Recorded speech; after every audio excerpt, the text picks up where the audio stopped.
కొనసాగాలి అని అంటే కేవలం మళ్ళీ జగన్ అయితేనే ఇవన్నీ కొనసాగుతాయన్న మెసేజ్ తీసుకొని పోవాలి.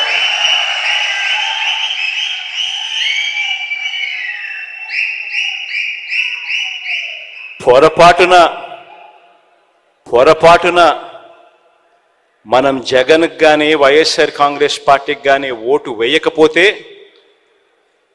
పొరపాటున కూడా అది జరిగింది అని అంటే మన అంతటా మనమే మళ్ళీ వాలంటీర్ల వ్యవస్థ మాకొద్దు, జన్మభూమి కమిటీలు కావాలి అని చెప్పి మనమే సంతకం పెట్టినట్టే.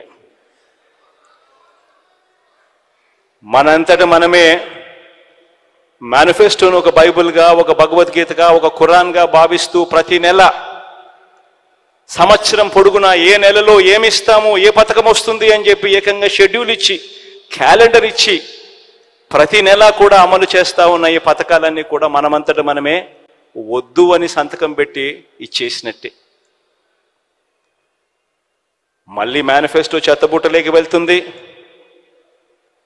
మళ్ళీ ఎవడు పేదవాడి గురించి ఆలోచన చేసే పరిస్థితి ఉండదు. విశ్వసనీయత అన్న పదానికి అర్థం ఎక్కడా ఉండదు. మళ్ళీ పేదవాడు బతుకు చిన్న భిన్నమే అన్న సంకేతం ప్రతి పేదవాడి ఇంట్లోనూ వెళ్ళాలి. ప్రతి పేదవాడికి చెప్పాలి, అమ్మా జగన్ ఏదైనా చెప్తే చేస్తాడు, చెప్పే ముందు 4 సార్లు ఆలోచన చేస్తాడు, చేయగలిగింది మాత్రమే చెబుతాడు. కానీ చంద్రబాబు నాయుడు అలాంటి వ్యక్తి కాదు.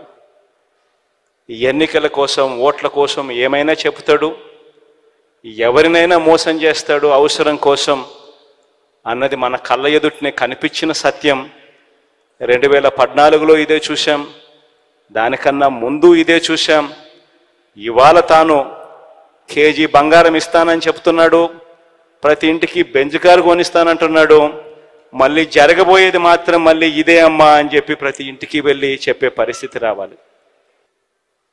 ఈ 45 రోజుల్లో ఇక ఎన్నికలు జరగబోతున్నాయన్న సంగతి జ్ఞాపకం పెట్టుకోండి. ఈ 45 రోజులు దాదాపుగా మన పార్టీలో అయితే మోరల్లెస్ టికెట్లన్నీ మోరల్లెస్ అందరికీ కన్ఫర్మ్ అయినట్టే. మోరల్లెస్ ఎందుకంటే మార్చాల్సినటువన్నీ దాదాపుగా ఇప్పుడే 99% మార్చేసినాము.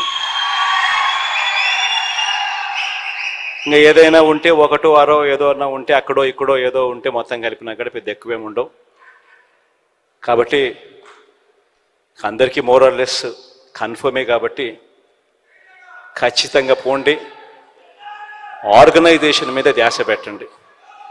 ఇంతగా ప్రతి ఇంటికి మంచి చేసి, ఇదిగో ఇన్ని లక్షలు మీ ఇంట్లో మంచి జరిగింది అని చెప్పి ఏకంగా లెటర్ల రూపకంలో ఇచ్చి ఆ జరిగిన మంచిని చెప్పగలిగిన పరిస్థితి బహుశా దేశ చరిత్రలో ఏ పార్టీ కూడా తమ ఎమ్మెల్యే అభ్యర్థులకు ఇచ్చిన పరిస్థితి ఎప్పుడూ ఉండకపోవచ్చు. ఒక్క వైఎస్ఆర్ కాంగ్రెస్ పార్టీ మాత్రం మన ఎమ్మెల్యేలకు ఆ అవకాశం ఇస్తూ ఉంది. కాబట్టి మీరు చేసుకోవాల్సిందల్లా ఇంకా ఆర్గనైజేషన్ మీద ధ్యాస పెట్టడం. రాబోయే రోజుల్లో నేను ఒకటే చెప్తా ఉన్నా,